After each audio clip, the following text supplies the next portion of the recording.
Do you think educational inequality exists? Yes. Yes. Yes. Yes. Yes. In 1954, the Supreme Court of the United States required that all kids should be given equal educational opportunity, regardless of their race, religion, whether they are rich or poor, citizen or non-citizen. However, our flawed and unequal education systematically affects children's futures. To understand how this structure can deprive children of their education through the lack of wealth and resources, we explored the history and complex schooling organization within the Bay Area.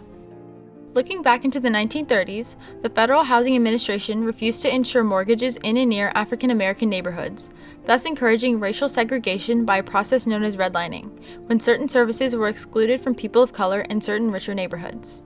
This ultimately created a shift of whites moving to richer suburbs called white flight, whilst minorities stayed in large cities, which worsened the education gap further.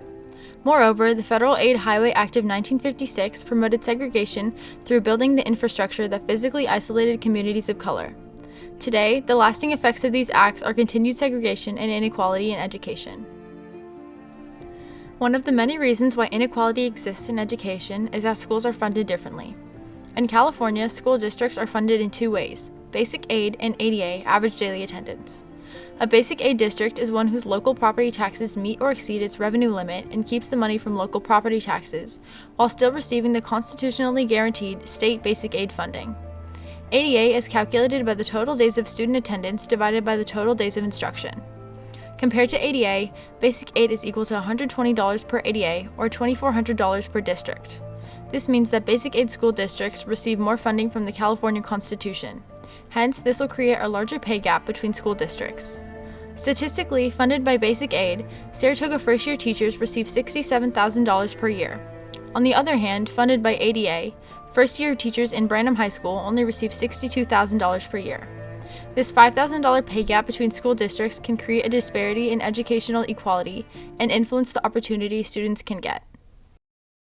The school that I came from is 15 minutes from here, right, to the east.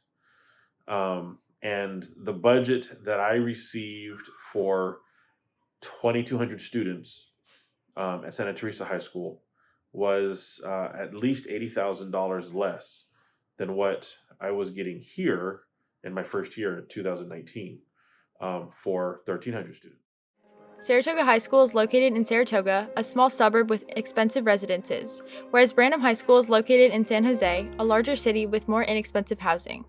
The two different institutions, although only 10 minutes from each other, highlight differences in educational quality, racial makeup, SAT scores, teacher salaries, and school resources. Saratoga High School, residing in the Los Gatos Saratoga Union School District, is well-funded and resourceful. In contrast, Branham High School, located in the Campbell Union School District, lacks the resources that Saratoga students often have access to, which is due to the fact that they are funded differently. Because we don't have as much money as a lot of our neighboring districts, we can't afford to pay our teachers as much, which means that, and that's a huge area of contention right now because they're trying to negotiate a higher salary. Our district's saying they don't have the money to do it. And that very well may be true that they don't have the money to do it because that, they don't have a fixed amount of money. Also, we can only there's classes we can't afford to provide to the students because we can't afford to hire more teachers to cover extra classes than what the basics are that we can provide. So our students are not getting the same type of options as maybe students in Palo Alto or Santa Clara or Los Gatos, Saratoga, stuff like that, because we just don't have the money to do it. Another way that students end up being into lower academic tracks is through standardized test scores. The majority of SATs are made and tested on the dominant group in society, the white middle class. Therefore, many students from the lower middle class have a lower chance of enrolling into college due to their low SAT scores. After 2016, roughly 524 students at Saratoga High take the SAT each year, scoring an average of 1920 out of 2,400. On the other hand, Branham High scored an average of 1620 out of 2,400. To create equality, the fundamentals of the educational system must reform. For this change to happen, the government must stop using property tax as a primary source of school funding, along with creating support for all teachers financially so they can live their life and support all people no matter their financial status.